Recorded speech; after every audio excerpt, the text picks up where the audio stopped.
Assalamualaikum warahmatullahi wabarakatuh. Welcome to my channel. Hello everyone.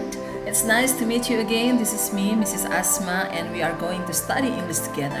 Tetapi sebelumnya, make sure that you have subscribed me and ring my bells.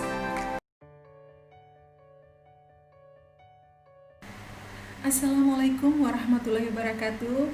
Hello everyone, wherever you are. How are you today? I hope that you are all doing okay. And welcome to Mrs. Asma's channel. Hari ini kita akan mempelajari sebuah materi untuk kelas 8, yaitu tentang obligation, prohibition, and suggestion.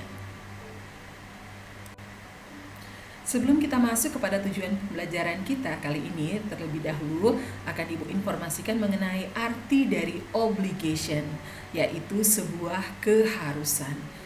Keharusan dalam melakukan sesuatu hal, jadi ada unsur wajib di dalamnya. Sementara untuk prohibition berarti larangan atau tidak boleh melakukannya atau dilarang ya untuk melakukannya. Kemudian untuk suggestion atau juga biasa disebut dengan advice, dalam bahasa Indonesia bisa diartikan sebagai saran.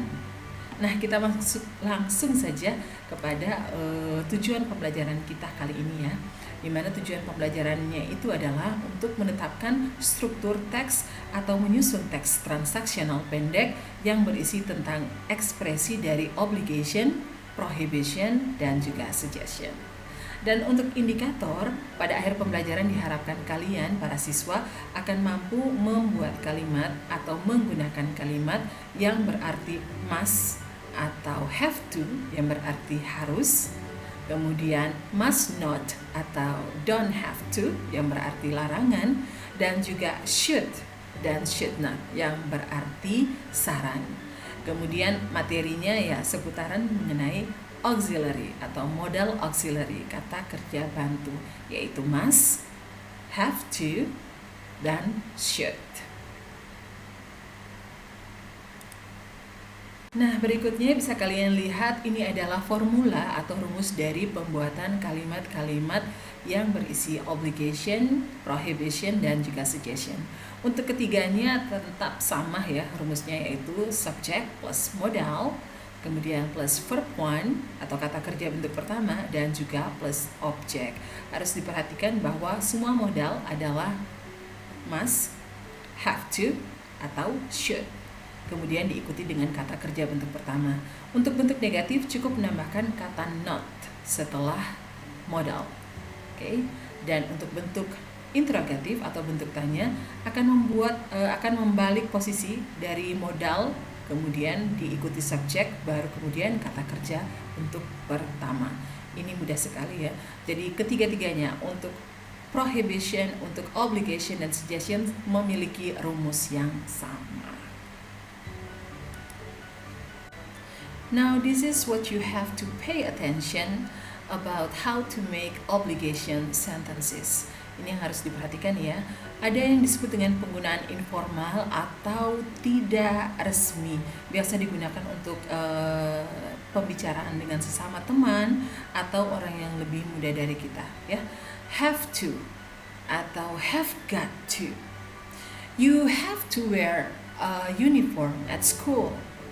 You've got to wear a uniform at school. Nah, perhatikan, sama-sama memiliki arti keharusan, akan tetapi nada bicaranya tentunya sebuah penekanan yang lebih kuat terhadap sesama orang, sesama teman maksudnya ya. Jadi dia lebih santai, lebih informal. You've got to dengan you have to. Oke, now lihat berikutnya lagi mengenai must. You must eat more healthy.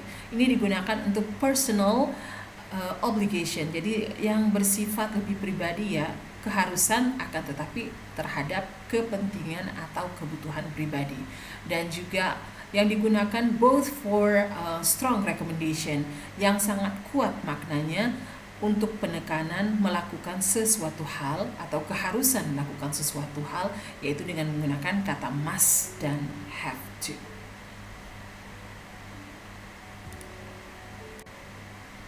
And now there are some examples for you to see.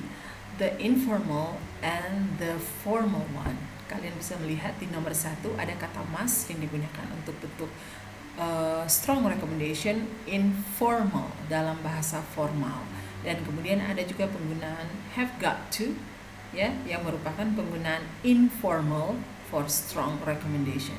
Jadi sifatnya lebih santai, bisa digunakan dengan teman-teman atau orang yang akrab dengan kita. Nah, di kalimat ketiga sudah bisa dilihat juga di situ ada you mustn't forget. Ini adalah kalimat yang berisi tentang larangan atau prohibition. Kalian bisa melihat langsung di sini. You mustn't forget atau artinya don't forget. Jangan lupa. Bisa kita lihat di sini ya penggunaan dan perbedaan dari penggunaan must dan have to. My doctor said that I have to stop smoking or I'll risk a serious problems. Oke, dalam kalimat ini penggunaan have to sangat ditekankan atau very very important, and there is no choice, ya, tidak ada pilihan lain, karena kalau tidak berhenti merokok penyakitnya akan lebih serius. Jadi benar-benar harus berhenti merokok. Oke, and silahkan lihat kalimat berikutnya. I must stop smoking. It's costing me much money. Nah, saya harus berhenti merokok karena merokok membuat saya mengeluarkan banyak biaya. Silahkan lihat, I must digunakan untuk sebuah keharusan yang merupakan keputusan saya. Okay? So this is my decision. Ini adalah keinginan saya pribadi, memutuskan saya mengharuskan untuk berhenti merokok. Sementara untuk kalimat pertama, my doctor said I have to stop smoking or I'll risk serious problem. Kata dokterku, saya harus berhenti merokok atau saya akan kena penyakit yang lebih serius. What you have to do at home, arrange the sentences below into a good dialogue. Jadi ada kalimat-kalimat yang teracak-acak di bawah sini ya. Boleh kalian lakukan penyusunan kembali atau rearrange the sentence into a good dialogue. Jadi mana kalimat yang akan muncul pertama, kedua, ketiga, dan seterusnya. Jadi percakapan antara Anita dan Berta ini teracak-acak. Silahkan kalian susun kembali susunannya menjadi sebuah kalimat yang benar. And in conclusion, you have to make the sentence, okay, about obligation, prohibition, and suggestion. Jadi kesimpulannya, ketika kita membuat kalimat yang berisi tentang keharusan, larangan maupun saran, kalian akan menggunakan modal auxiliary atau kata kerja bantu, have to, must, okay, dan kemudian should, okay, dan untuk larangan kalian boleh menambahkan kata not setelahnya, must not, okay, don't have to, dan juga should not. Mudah bukan? Dan semua kalimat-kalimat, semua model auxiliary tersebut akan diikuti dengan verb one atau kata kerja bentuk pertama. Well, this is the end of our meeting. I hope that everything that we have studied today can be useful for you, utamanya buat kelas 8 siswa SMP dan sederajat. And I'll see you again next time on my next video. There is no more or less, as well as mistakes that I said either intentionally or not. I really apologize. Thanks for attention and goodbye. Wassalamualaikum warahmatullahi wabarakatuh. Bye bye.